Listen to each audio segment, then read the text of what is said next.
Baik, pada siang hari ini saya beserta Ibu Angel akan melakukan aksi nyata berupa menyebarkan pemahaman dan penerapan pengalaman budaya positif.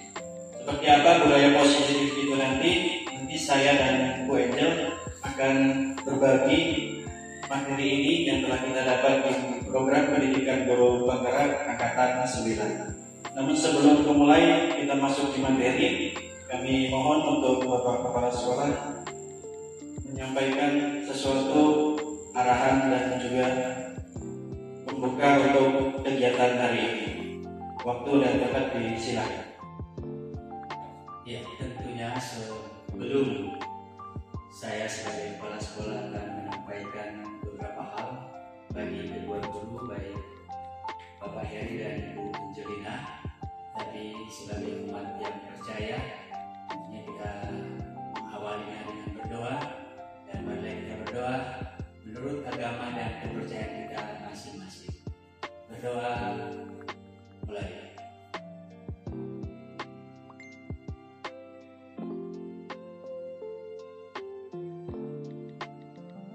Berdoa selesai. Shalom. Damai hati. Assalamualaikum warahmatullahi wabarakatuh. Kita bersyukur di hari siang hari ini kita ada lagi di ruangan ini dalam rangka kita akan mengikuti apa yang menjadi tanggung jawab terlebih dalam menunaikan tugas dalam pelatihan untuk calon guru penggerak bagi kedua guru. Dan tadi sudah disampaikan bahwa dalam tugas mereka ini adalah membuat aksi nyata tentang penyebaran pemahaman dan penerapan pengalaman budaya positif. Dan ini merupakan satu hal yang sangat baik. Di samping mereka akan membuat aksi nyata, tapi juga mereka akan berbagi praktik bagi guru-guru, juga saya sebagai kepala sekolah dalam penerapan untuk budaya positif. Jadi khusus yang akan kita laksanakan secara khusus di SD Negeri Sasaran dan di tempat yang lebih luas lagi di dalam keluarga, di dalam kegiatan-kegiatan KKG dan lain-lain yang berhubungan dengan pendidikan untuk kemajuan pendidikan. Oleh karena itu kami mengapresiasi apa yang akan menjadi kegiatan ini, dan biarlah kegiatan ini boleh terlaksana dengan baik. Demikian, terima kasih. Baik, Bapak dan Ibu guru yang saya hormati, Bapak Kepala Sekolah dan juga Bapak dan Ibu guru SD Negeri Sasaran, dan juga rekan CGP Angkatan 9 Ibu Angelina Watu. Seperti yang sudah saya sampaikan tadi, Bapak dan Ibu, di sini kami ingin membagikan pemahaman tentang budaya positif. Dari kata-kata budaya itu merupakan kebiasaan yang baik, ditambah lagi ada positif. Maka di situ kita seolah-olah membiasakan yang baik, ditambah lagi membiasakan hal-hal yang positif. Di dalam budaya positif ini ada konsep inti, yaitu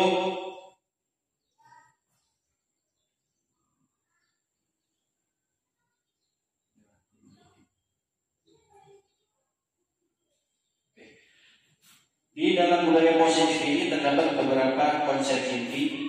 Yang pertama, perubahan paradigma belajar. Yang kedua, disiplin positif.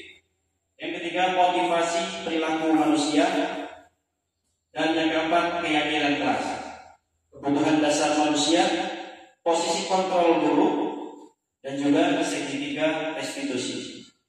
Dari konsep inti nanti kita akan coba bagikan dan menjabarkan apa saja isi dalam itu. Di 4 materi pertama yang di atas itu perubahan paradigma sampai dengan keyakinan kelas, itu akan saya sampaikan sendiri. Kemudian nanti untuk konsep berikutnya 3 di bawah, kebutuhan dasar manusia, posisi kontrol guru dan juga segitiga institusi akan disampaikan oleh Ibu Angelina Wato. Kita mulai dengan perubahan paradigma belajar. Kenapa ada kata-kata perubahan paradigma belajar? Mungkin Bapak Ibu guru sudah terbayang. Kalau itu dirubah berarti ada sesuatu yang lama dan akan berubah ke yang baru. Di mana pembelajaran dengan paradigma baru ini, pembelajaran yang dirancang berdasarkan prinsip berdiferensiasi. Bapak Ibu guru pasti sering sekali mendengar itu, berdiferensiasi, sehingga peserta didik belajar sesuai kebutuhan untuk mewujudkan profil pelajar Pancasila. Jadi berdiferensiasi ini seperti kita ketahui semua, kita belajar sesuai dengan kebutuhan siswa. Sesuai konsep, jika ada siswa yang mampu, perlakuan terhadap siswa yang kurang mampu tentu akan kita bedakan. Tujuannya apa? Itu untuk mencapai profil pelajar Pancasila. Apakah akan sepenuhnya kita capai? Harapannya dia, profil pelajar Pancasila itu sebisa mungkin akan kita capai di poin-poin di pembelajaran kita sehari-hari dalam menyampaikan materi ke dalam anak-anak. Oke, lanjut.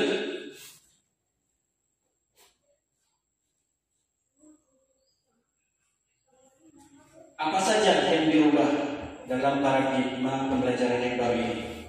Jadi di dalam paradigma yang lama itu dikenal dengan stimulus respon. Kemudian pada paradigma yang baru ini kita menuju pada teori kontrol. Teori kontrol ini seperti dicetuskan oleh Dr. William Glasser. Apa saja perubahannya? Dari kita lihat sama-sama dari atas, mulai dari realitas. Kebutuhan kita sama. Kemudian teori kontrol mengatakan kebutuhan kita berbeda. Kalau kita tadinya menyamakan semua peserta didik itu sama, harus sesuai dengan cara yang sama, kebutuhannya kita anggap sama. Nah, mulai dari paradigma ini kita harus mengakui bahwa kebutuhan kita berbeda, baik kita sebagai guru maupun sebagai siswa. Dan tentunya makanya paradigma tadi dalam pembelajaran berdiferensiasi. Oke, lanjut.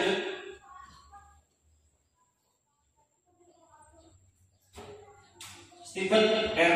Covey, tidak tahu benar atau salah bacanya ya. Di sini mengatakan dalam Principle Centered Leadership 1991, dia mengatakan bila kita ingin membuat kemajuan perlahan, sedikit-sedikit ubahlah sikap atau perilaku Anda. Namun bila kita ingin memperbaiki cara-cara utama kita, maka kita perlu mengubah kerangka acuan kita. Ubahlah bagaimana Anda melihat dunia, bagaimana Anda berpikir tentang manusia. Ubahlah paradigma Anda, skema pemahaman dan penjelasan aspek-aspek tertentu tentang realita. Jadi di sini, kalau kita ingin mengubah pembelajaran dunia pendidikan kita, maka dari kita sudah harus memahami. Dalam mindset kita sudah harus meyakini kita harus merubah paradigma pendidikan ini menuju ke teori kontrol yang telah disampaikan tadi. Oke, selanjutnya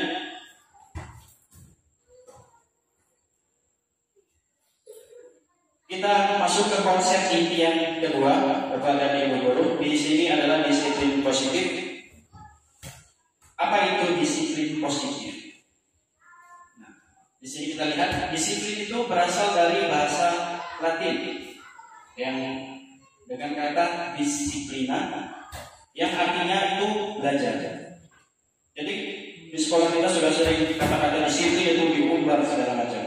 Yang artinya ini adalah belajar. Kaitannya apa? Dengan diri sendiri. Bagaimana kita bisa bertanggung jawab terhadap apa yang sudah dilakukan. Kemudian disiplin positif itu sendiri salah satu cara penerapan disiplin yang bertujuan untuk menumbuhkan kesadaran serta memperdayakan peserta didik tanpa imbalan atau reward, ancaman dan hukuman. Nah, Bapak dan Ibu di sini ada kata tanpa imbalan, ancaman dan hukuman. Nanti ada pembahasan selanjutnya.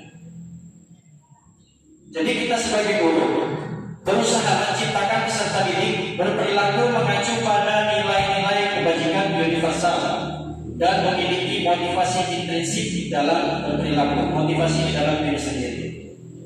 Jadi kan kita garis bawahi tadi ada kata-kata tanpa imbalan, tanpa reward, tanpa ancaman, tanpa hukuman, dan juga motivasi dalam diri. Ada juga tadi kita singgung, kita berharap siswa kita bertindak sesuai nilai-nilai kebajikan.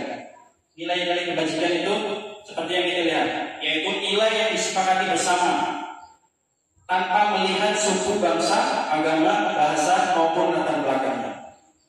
Jadi kata-kata disepakati bersama, meskipun agama Islam, Kristen, Katolik, Buddha, Hindu sepakat ini adalah nilai kebaikan atau nilai kebajikan. Contoh nilai kebajikan dari institusi. Jadi ini pencetusnya dari institusi atau organisasi mengatakan nilai kebajikan itu apa saja. Dari institusi Profil Pelajaran Pancasila kita sudah kenal, sangat kenal sekali. Di situ ada nilai kebajikan beriman, bertakwa kepada Tuhan, berakhlak mulia, mandiri, bernalar kritis, berbinaan global, bergotong royong, dan juga kreatif. Kita coba dari organisasi lain, dari The Seven Essential Characters, yaitu menyebutkan nilai kebajikan itu ada empati, suara hati, kontrol diri, rasa hormat, kebaikan, toleransi, dan keadilan. Banyak sekali. Masih ada banyak lagi organisasi lain yang menyebutkan. Tapi kita lanjut dulu.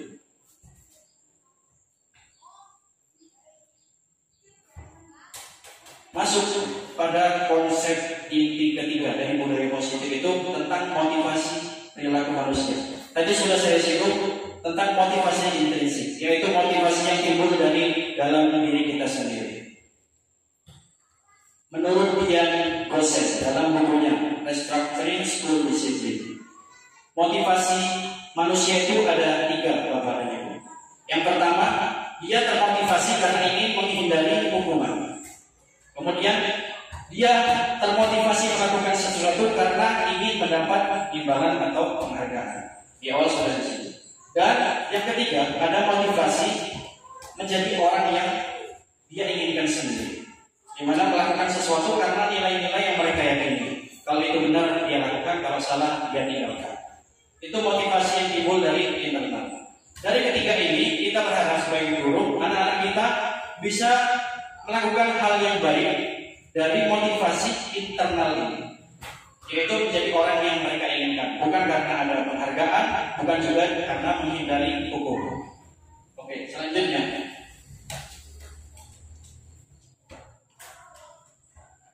kita mengenal adanya hukuman, konsekuensi, dan juga restitusi. Hukuman tentu Bapak dan Ibu sudah sering mendengar. Hukuman itu bersifat tidak terencana, tiba-tiba. Hukuman satu arah, berasal dari guru. Guru kasih hukuman ke siswa. Siswa tidak punya pilihan apa. Itu yang namanya hukuman. Kemudian adanya konsekuensi. Sudah direncanakan. Siswa sudah tahu kalau melakukan kesalahan ini pasti akan dapat konsekuensinya, akan disuruh begini. Kalau dia konsekuensi membuang sampah sembarangan, pasti konsekuensinya siswa sudah tahu sebelumnya. Beda dengan hukuman, tiba-tiba siswa langsung ditodong. Terlambat datang, suruh lari langsung 10 kali. Itu namanya hukuman. Tapi kalau konsekuensi, sudah ada diskusi terlebih dahulu, sudah ada konsentrasi terlebih dahulu dengan guru dan anak. Kemudian restitusi, menciptakan kondisi bagi murid untuk memperbaiki kesalahan mereka, sehingga mereka bisa kembali pada kelompok mereka dengan karakter yang lebih kuat. Yang dimaksud di sini, kita berusaha berkonsultasi, berdiskusi terbuka dengan siswa tanpa ada hukuman, konsekuensi, tapi kita sebagai guru diharapkan untuk bisa melakukan ini, restitusi, bukan hukuman, bukan konsekuensi. Oke, selanjutnya.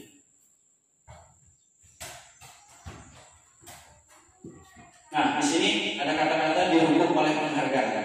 Tadi dalam teori motivasi tadi ada 3, Bapak dan Ibu. Dia melakukan sesuatu karena ada imbalan dan penghargaan. Mengapa ini ada kata-kata dihukum oleh penghargaan? Arif Al-Fikor mengungkapkan bahwa penghargaan maupun hukuman adalah cara-cara mengontrol perilaku seseorang, menghancurkan potensi untuk pembelajaran yang sesungguhnya. Secara ideal, tindakan belajar itu adalah Fikon ini tidak membenarkan adanya penghargaan atau reward yang kita berikan ke anak-anak. Alasannya sangat banyak sekali.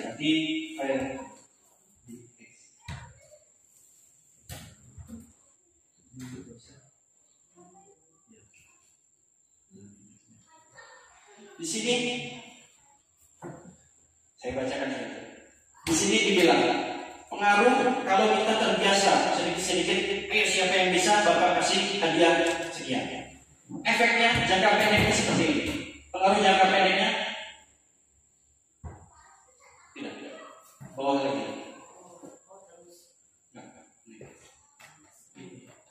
Ya.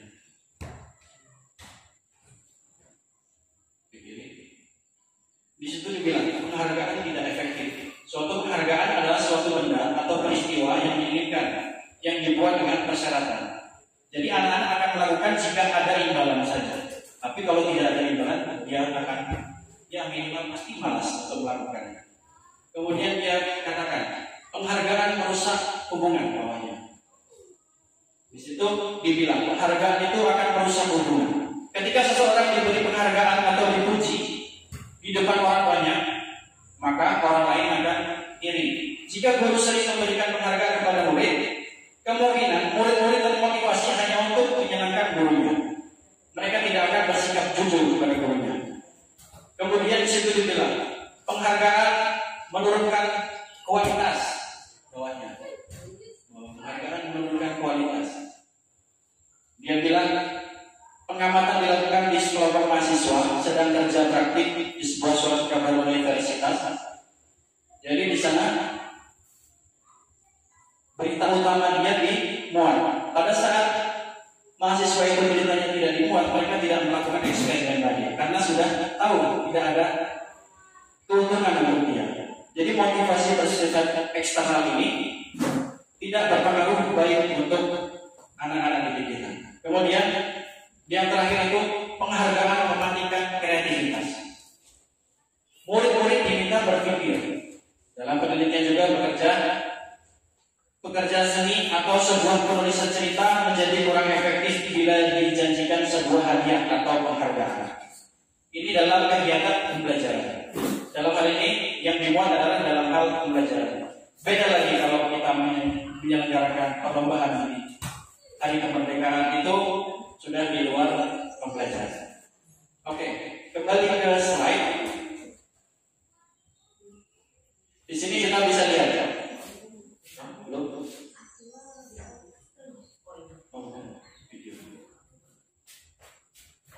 Oke, selanjutnya. Nah, ini keyakinan kelas. Apa itu keyakinan kelas? Mungkin Bapak dan Ibu guru sudah pernah dengar tentang kesepakatan kelas? Sudah pernah ya? Kesepakatan kelas. Lanjut. Mengapa keyakinan kelas bukan peraturan kelas saja? Nah. Jadi dalam hal ini, kalau peraturan kelas itu merupakan sejumlah aturan yang mengatur tanpa ada tujuan mulia di balik itu. Hanya sekedar aturan saja. Dilarang membuang sampah, sudah. Harapannya tidak membuang sampah, tidak ada harapan lain. Tapi kalau keyakinan kelas, suatu keyakinan yang memotivasi seseorang dari dalam karena ada nilai kebajikan yang akan dituju. Oke, lanjut. Di sini bagaimana cara membentuk keyakinan kelas? Kita bicara kelas. Keyakinan kelas bersifat lebih abstrak daripada peraturan yang lebih rinci dan konkret. Maksudnya ada peraturan dilarang menghina teman, tidak boleh mencela teman, tidak boleh bagara orang tua, nama-nama pakai orang tua. Nah, kalau di dalam itu dalam peraturan kelas ada 3. Tetapi kalau dalam keyakinan kelas itu bisa kita abstrakkan menjadi saling menghormati. Sudah selesai. Itu keyakinan kelas saling menghormati. Poinnya sangat banyak sekali. Jadi alasannya ini, kenapa kita membuat keyakinan kelas, bukan hanya peraturan. Harapannya supaya anak-anak bisa menerapkan nilai-nilai yang dia lakukan tadi, saling menghormati tidak hanya bicara hal yang sopan saja, banyak sekali. Dari situ muncul keyakinan kelas yang kita sepakati. Oke, selanjutnya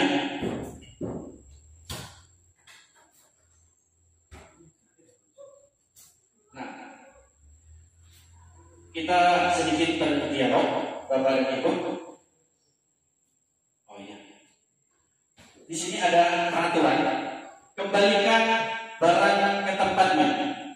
Menurut Bapak dan Ibu itu nilai apa? Tadi saya sebutkan nilai. Oh, kembalikan nilai kebajikan. Jadi nilai kebajikan itu contohnya saling menghormati, saling menghargai, tanggung jawab. Kemudian yang tadi saja.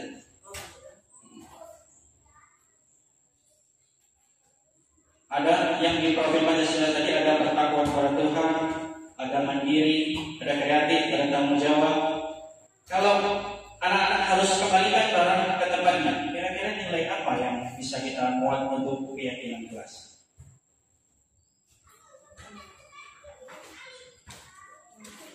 Kembalikan barang ke tempatnya. Tanyakan kita di kelas, kalau kalian ambil sesuatu, kabur, spidol di sana. Kalau ambil sesuatu, kembalikan lagi ke tempatnya. Itu nilai apa yang akan menjadi peraturan itu? Tanggung jawab. Saya setuju. Tanggung jawab. Jadi, oke. Nah, itu yang kita buat keyakinan kelas, Bapak dan Ibu. Jadi kita tidak hanya menempelkan peraturan, tetapi kita buat nilai-nilai itu supaya kita sepakati bersama dengan anak-anak. Jadi pada saat membuat keyakinan kelas nanti, karena selanjutnya Bapak dan Ibu nanti diminta membuat keyakinan kelas di kelasnya masing-masing. Tadi sudah saya simulasikan sedikit, sudah di kelas 4, mungkin Bapak sudah lihat. Itu keyakinan kelas. Nanti sebagai bukti bahwa kita sudah menerapkan atau membuat keyakinan kelas. Banyak sekali. Dilarang mengganggu orang lain, itu nilai apa? Saling menghormati. Setuju. Mantap. Hadir di sekolah 15 menit sebelum pembelajaran dimulai. Nilai apa kira-kira? Tanggung jawab boleh, disiplin juga boleh. Oke, lanjut.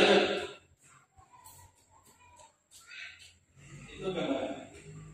Jadi untuk prosedur keyakinan kelas, yang pertama yang harus kita lakukan Bapak dan Ibu guru, murid-murid di kelas berdiskusi tentang peraturan yang perlu disepakati di kelas. Jadi Bapak dan Ibu nanti bisa bagikan kertas kecil, minta anak-anak untuk menuliskan 1 atau 2 peraturan yang harus kita lakukan di kelas, atau yang tidak boleh dilakukan di kelas.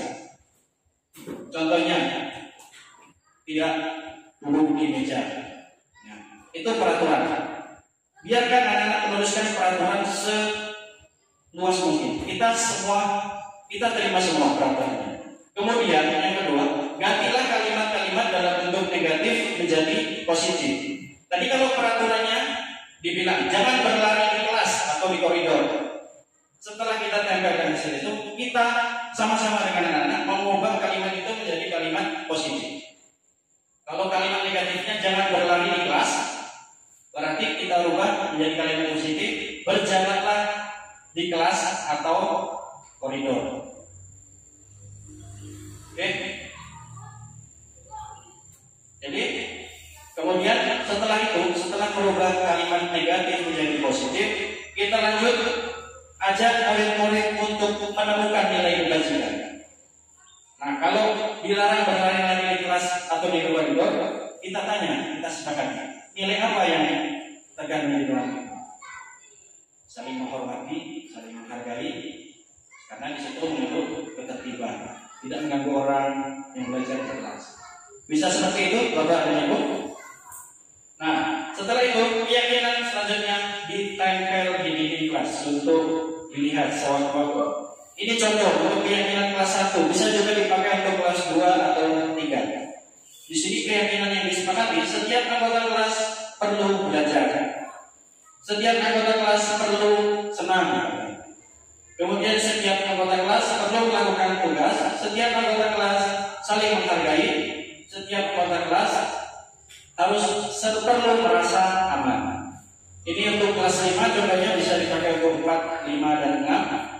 Selalu bersikap positif, senantiasa menjadi diri terbaik, percaya dan menghormati orang lain, berkomitmen terhadap setiap tugas, dan senantiasa membantu. Ini contoh-contoh keyakinan kelas. Jadi alurnya Bapak Ibu, kita bagikan kertas, kita ajak diskusi anak-anak, tuliskan peraturan kelas yang kalian kira-kira harus patuhi di kelas. Setelah itu ubah ke kalimat positif. Setelah itu, setelah menjadi kalimat positif, kita cari nilai yang terkandung di dalam kalimat itu. Baru hasilnya kita tempelkan di dalam kelas. Oke, selanjutnya. Jadi untuk konsep inti yang pertama tadi tentang paradigma perubahan belajar, lalu dilanjut disiplin positif, kemudian motivasi perilaku manusia, keyakinan kelas, semua itu berkaitan. Lanjut lagi nanti ada kebutuhan dasar, posisi kontrol, dan segitiga restitusi akhirnya. Nah, di situ akan disampaikan oleh Ibu Guru Angelina Watu. Saya sudah sampai di keyakinan kelas. Untuk itu, untuk materi selanjutnya mulai dari kebutuhan dasar manusia, saya serahkan kepada Ibu Angelina. Silakan. Shalom. Damai di hati. Meneruskan untuk budaya positif yang menjadi tugas aksi nyata dari kami CGP Angkatan 9. Bapak Heri sudah menyampaikan 4 bagian yang pertama, dan sekarang saya akan menyajikan 3 bagian yang bagian terakhir, yaitu yang pertama kebutuhan dasar manusia. Sebelum lanjut, karena ini sudah di pertengahan tahun, seolah orang boleh ice breaking dulu. Silakan teman-teman boleh berdiri. Untuk ice breaking ini cuma menyebutkan profil pelajar Pancasila, menyanyi profil pelajar Pancasila.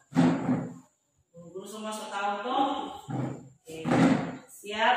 Profil pelajar Pancasila. Pelajar Pancasila beriman dan bertakwa pada Tuhan yang esa dan berakhlak mulia, berkebinekaan global, gotong royong mandiri, kreatif dan bernalar kritis. Oke, sekali lagi pakai gerakan 1, 2, 3.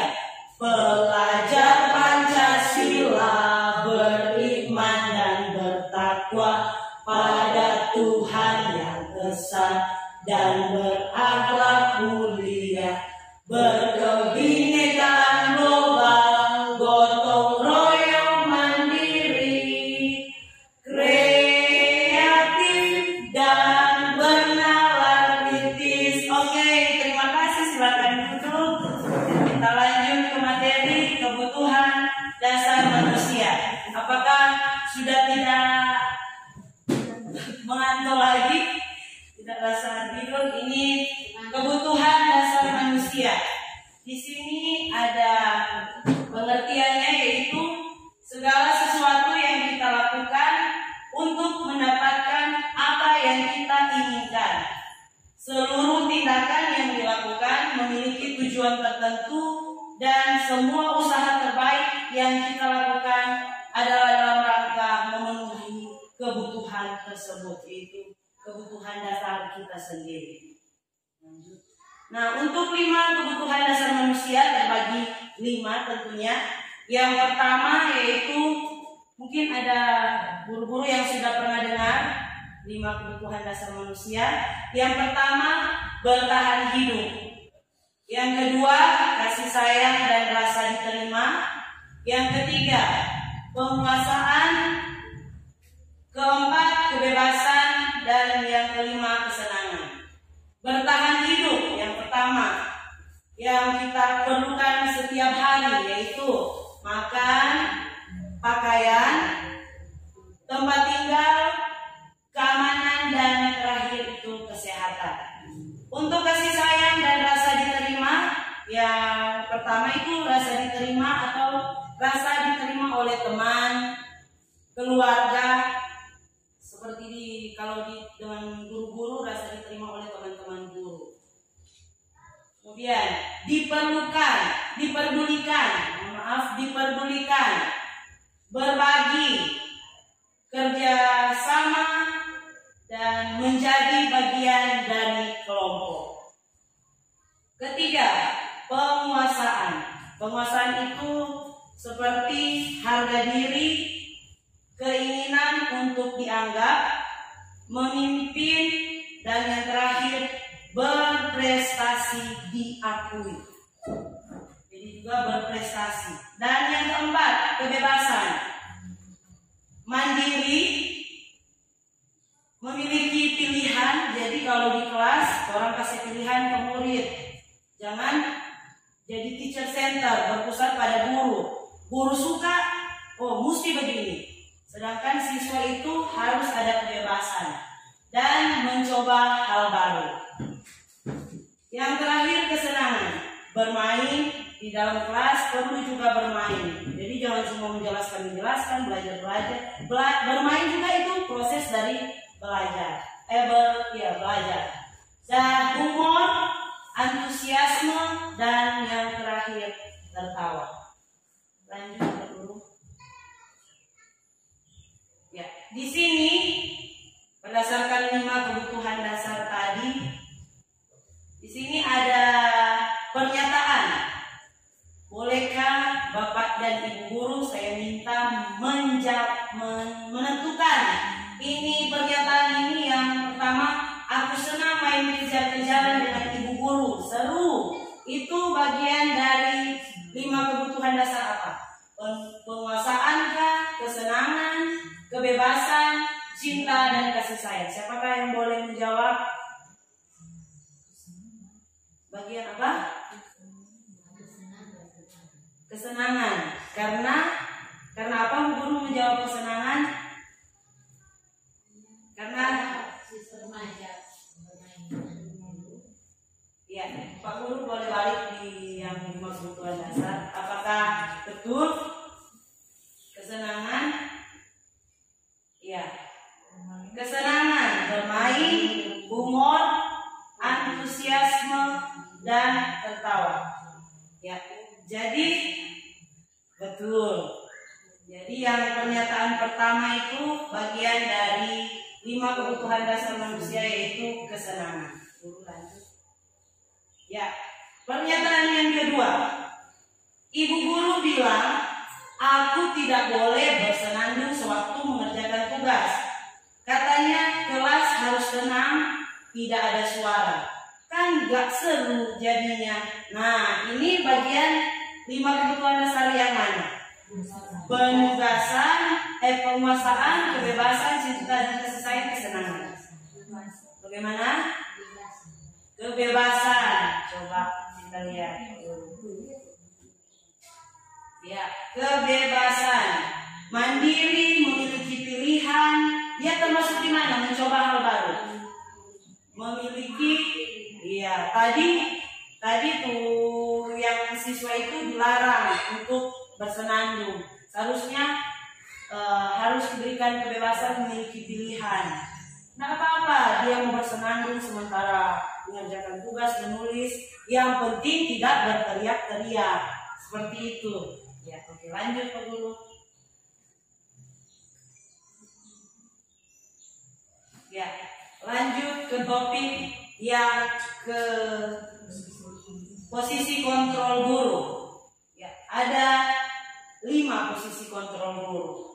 Yang pertama, pendukung, yang mungkin kalau saja backing. Kedua, pembuat merasa bersalah. Teman, pemantau, dan manajer. Nanti ini ada penjelasannya.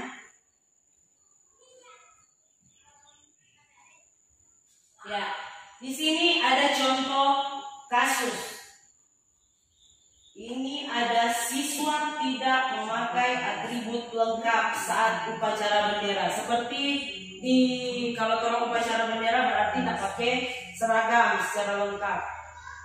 Di sini ada hukum. Kalau penghukum yang akan diberikan oleh guru atau sekolah, hormat pada bendera selama 1 jam. Itu yang penghukum. Kalau untuk pembuat rasa bersalah, di sini ada kalimat, berapa kali ibu bapak harus memberitahu kamu selalu saja mengecewakan ibu dan bapak. Contohnya, kalau untuk penghukum, misalnya yang berbuat salah, misalnya Tono, nggak pakai seragam lengkap, berarti harus hormat bendera selama 1 jam. Suaranya juga, membara. Memang dapat dengar marah-marah itu penghukum. Nah, kalau untuk pembuat rasa bersalah, contohnya Tono nggak pakai seragam. Ibunya atau bapak gurunya berbicara lembut, karena mau bikin rasa bersalah atau ke siswa. Tono, berapa kali ibu so bilang, mesti pak selalu dia pakai tuh seragam, jangan kasih kecewa dan ibu susah bilang. Beda tuh dia punya penyampaian dengan suara marah-marah kuat serta masuk di pembuat rasa bersalah pakai cara santai, bikin supaya tuh anak merasa bersalah, no?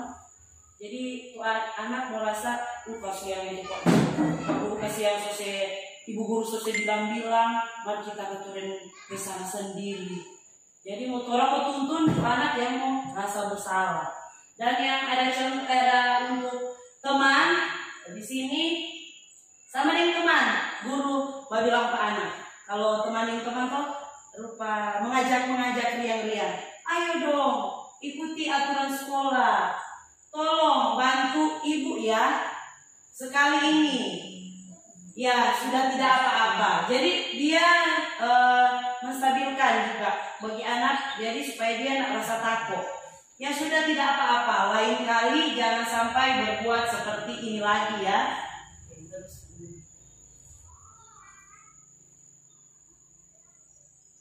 Nah, di sini untuk pemantau masih dengan kasus yang sama. Di sini ada kalimat, kamu sudah melanggar peraturan sekolah, kamu tahu konsekuensinya. Ini juga dengan suara yang tegas.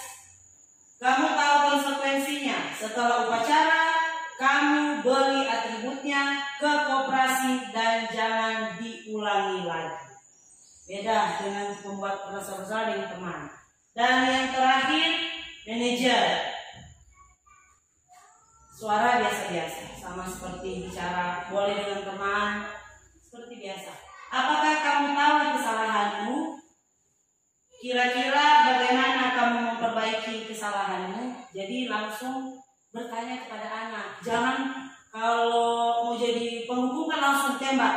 Anak kok suara gini begini.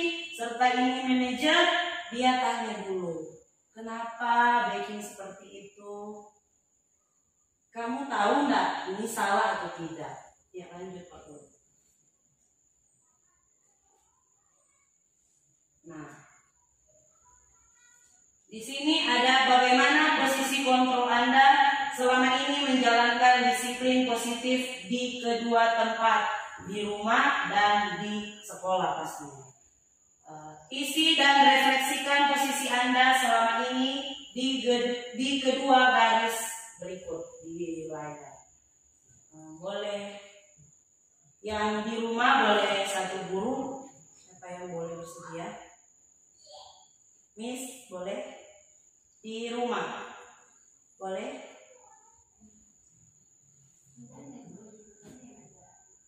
Oh iya, apa Bu Guru Grace boleh? Di rumah. Ini kan orang tua dengan anak kok. Oke, yang di tempat kerja boleh Ibu Guru Miss boleh?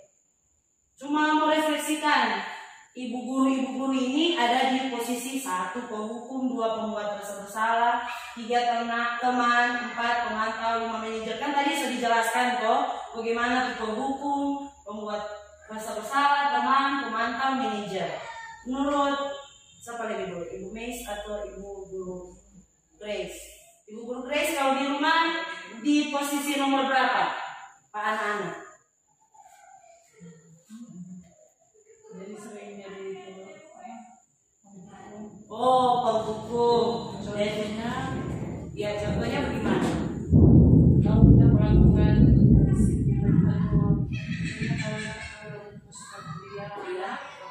Ya, nah itu supaya dapat dengar. Bagaimana? namun di sebaliknya ada sama dengan motivasi. Iya. Ibu, Dabeking bagaimana tuh penghukum contohnya di rumah? Contohnya anak yang tidak kuliah. Oh, iya. Bilang kalau ada tidak kuliah, kamu pasti tidak akan berhasil. Namun supaya kasih motivasi beranak, dia yang lain-lain kuliah sudah kuliah, mereka berhasil. Nah, jadi lupa kasih contoh kan Pak teman Pak orang lain, jadi membandingkan kan, membandingkan. Jadi masih termasuk di penghukum itu atau membuat rasa bersalah guru? Rasa bersama itu. Nah, iya, membuat rasa bersalah. Kalau penghukum, kalau misalnya ibu guru lihat tuh anak mau kuliah, oh sudah ya, keluar dari rumah ini, nggak usah tinggal di sini kalau mau kuliah. Nah, begitu kalau untuk penghukum. Kalau ibu berarti pembuat rasa bersalah. Oke. Kalau ibu guru Meis, silahkan. Terima kasih.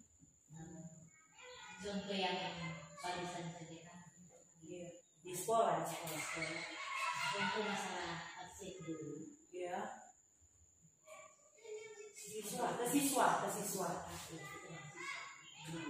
Iya, ke siswa.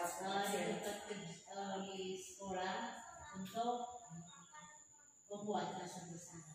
Oh, sama. Membuat rasa bersalah. Jadi misalkan untuk membuang sampah, siswa membuang sampah, saya sudah katakan bahwa membuang sampah pada tempatnya. Tapi ada siswa yang keras, ada siswa yang memang membuang sampah sembarangan walaupun sudah disampaikan. Dan akhirnya saya juga pernah katakan bahwa ternyata kamu tidak belum memahami untuk melakukan apa yang diperintahkan oleh ibu. Iya. Dan itu mungkin merasa bersalah bagi siswa di mana mereka berpikir bahwa sudah disampaikan, tapi tidak melaksanakan. Iya. Demikian. Iya. Terima kasih Bu Guru Grace, Ibu Guru Meiske sudah membagikan pengalaman di rumah dan di sekolah. Ya betul. Jadi kebanyakan kita mungkin penghukum sudah agak menjauh dari orang. Soalnya enggak sama dengan dulu-dulu, memang keras-keras. Sekarang lebih banyak ke pembuat rasa bersalah. Ya, kita lanjutkan dulu untuk segitiga restitusi. Jadi segitiga itu bagaimana bentuk segitiga? 3 sisi kan? Jadi ada 3 sisi. Nah ini dia. Segitiga restitusi adalah suatu proses dialog yang dijalankan oleh guru agar dapat menghasilkan murid yang mandiri dan bertanggung jawab. Untuk segitiga restitusinya, untuk tahapan segitiga restitusinya kita mulai dari warna hijau. Apa yang warna hijau? Menstabilkan identitas. Dan selanjutnya kita ke atas di sebelah kiri dari Bapak Ibu Guru yang warna kuning, validasi tindakan yang salah. Dan yang terakhir tahapannya yaitu menanyakan keyakinan. Ya, jadi untuk menstabilkan identitas, lanjut. Nah, menstabilkan identitas di sini berdasarkan prinsip membuat kesalahan adalah bagian dari proses pembelajaran. Seperti contohnya, ini menstabilkan identitas dari kata-kata. Berdasarkan prinsip, di sini ada contoh pernyataan atau kata-kata dari guru, kan? Ini restitusi ini kita tahapan-tahapan dilakukan oleh guru bersama siswa. Jadi ini dari guru keluar kata-kata atau mengatakan untuk menstabilkan identitas, berbuat salah itu wajar. Jadi kalau saat siswa bilang DP kesalahan, jangan orang langsung bilang, mana gua salah semua itu. Nah, orang stabilkan dulu dia punya identitas atau orang stabilkan. Orang ini bukan maksudnya dia bukan manusia satu-satunya yang bikin kesalahan. Jadi berbuat salah itu wajar. Ada lagi, tidak ada manusia yang sempurna. Betul toh Bapak Ibu guru? Nah, Ibu Bapak juga pernah melakukan itu. Jadi sambung dengan itu. Habis dari tidak ada manusia yang sempurna, Ibu Bapak juga pernah melakukan itu.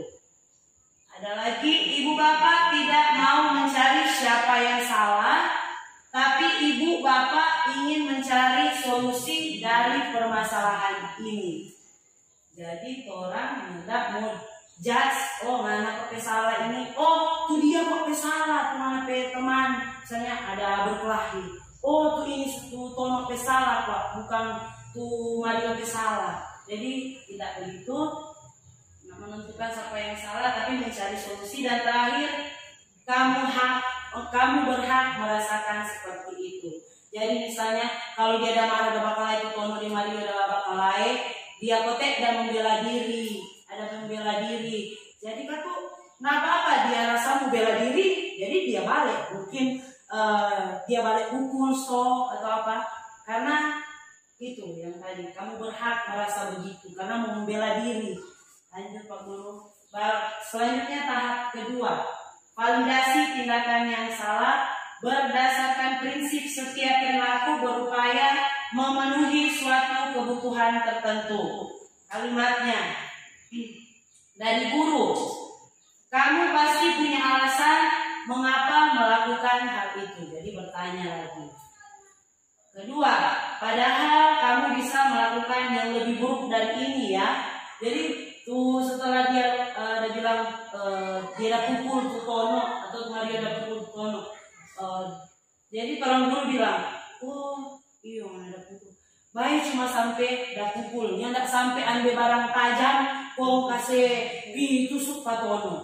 Jadi bisa melakukan yang lebih buruk, orang kasih atau pembelaan ke siswa itu. Oh, karena bisa tahan dan yang tidak sampai kamu bawa barang tajam atau barang tumpul. Terus, kamu patut bangga karena telah melindungi sesuatu yang penting buatmu. Jadi melindungi diri sendiri itu maksudnya. Jadi kamu udah bela diri sendiri, jadi ya susah tahan ke bakal lain. Jadi terus kamu melakukannya karena mempertahankan. Oh sudah sama kok. Maaf. Lanjut Pak Guru ke tahap ketiga, yaitu tahap terakhir, menanyakan keyakinan. Menanyakan keyakinan berdasarkan prinsip teori kontrol bahwa pada dasarnya kita termotivasi secara intrinsik. Jadi sama dengan yang dijelaskan Pak Guru yang tadi, keyakinan kelas. Jadi di sini guru mulai bertanya. Yang pertama, kan kalau sudah keyakinan kelas kan tadi, apa keyakinan kelas kita? Kalau berkelahi, contohnya nilai kebajikan apa itu Bapak Ibu guru? Kalau misalnya ada berkelahi kasus Tono dengan Mario, keyakinan kelas yang mereka langgar itu apa? Nilai-nilai kebajikan apa? Yang tadi, iya menghormati dan menghargai orang lain dia. Nah itu nilai-nilai apa yang telah kita sepakati. Nah, seperti apa gambaran sebuah kelas yang ideal menurut kamu? Jadi tolong tanya kepada kedua siswa. Jadi menurut kalian gambaran kelas bagaimana supaya orang saling menghargai? Lanjut, kamu ingin menjadi orang yang seperti apa? Setelah itu jadi tanya kamu ingin menjadi orang yang seperti apa? Ya. Di sini ya lanjut Pak Guru. Di sini ada video contoh yang sudah saya terapkan untuk siswa kelas 6. Coba kita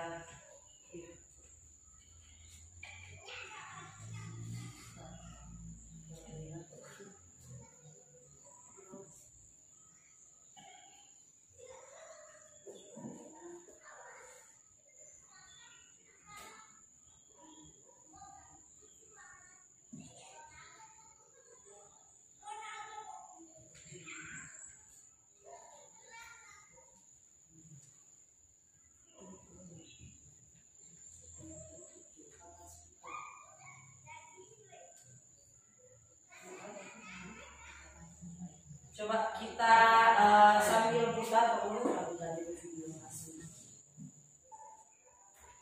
Mohon maaf karena suaranya tidak terlalu kuat.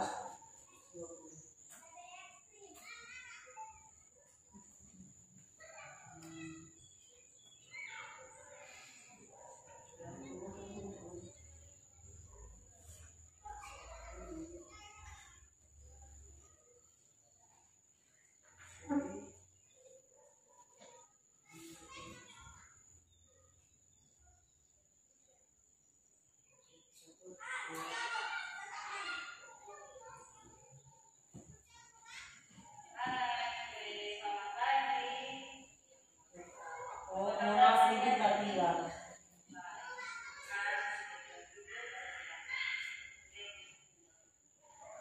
Boleh dengar?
Nah, ini juga ada contoh dari penerapan segitiga restitusi dari Pak Guru. Jadi lewat saja seperti yang sudah tadi saya lakukan contohnya. Ya, sampai terakhir. Ya, sampai di sini untuk pemaparan materi dari kami berdua. CGP Angkatan 9 tentang penerapan budaya positif di lingkungan sekolah atau di kelas kita. Jadi dimohonkan nanti orang menerapkan di kelas itu terutama yang kalau backing aku pakai tadi Pak Guru Heri udah bilang kalau backing pertama dulu ya, keyakinan kalau backing keyakinan kelas. Jadi berdasarkan nilai-nilai kebajikan yang ada yang sudah dijelaskan tadi. Terima kasih untuk kesempatan dari Bapak Ibu Guru yang hebat. Mohon maaf sudah mengganggu waktu Bapak Guru dan Ibu Guru. Dan untuk menutup pemaparan atau aksi nyata kami di siang hari ini akan ditutup dengan doa dan saya minta kesediaan dipimpin oleh Bapak Guru Mario. Silakan Pak Guru.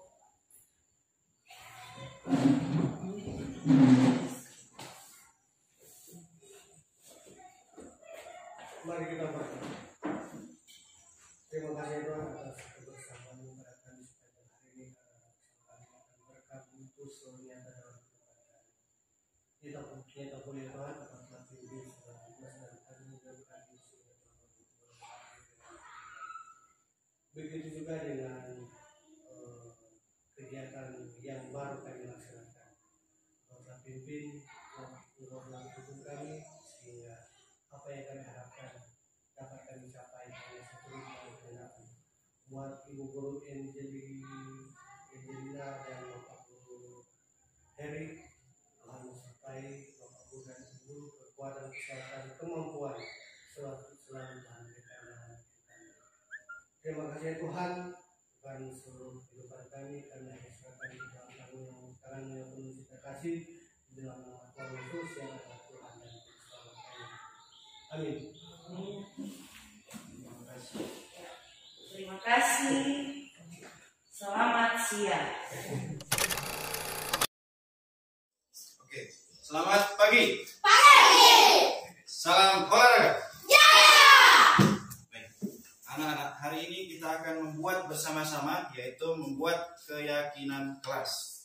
Nanti kalian akan Bapak kasih catatan. Keyakinan kelas itu merupakan nilai yang akan kita sepakati di kelas supaya kalian sehari-hari bisa melihat terus menaatinya. Bagaimana cara mengamalkannya, bagaimana mentaatinya. Nanti kita akan usulkan sama-sama. Nanti Bapak minta kalian setiap orang mengusulkan peraturan apa yang akan kita muat dalam keyakinan kelas kita. Satu orang akan Bapak bagikan kertas ini, tuliskan seberapa banyak kalian usulkan akan diterima. Ngerti? Oke, jadi jangan takut-takut, usulkan. Contohnya Nara, pengusulan peraturan apa Nara? Tidak boleh membuang sampah sembarangan. Tidak boleh membuang sampah sembarangan. Gabriel, Tidak usul apa? boleh membuli. Tidak boleh membuli. Oke, seperti itu. Yang lain juga begitu. Tuliskan di dalam kertas ini. Kemudian nanti kita sama-sama akan tempelkan ke papan tulis. Ngerti? Setelah peraturan itu kalian usulkan, kita akan membuat keyakinan kelas yang akan kita sepakati bersama-sama. Siap? Ya.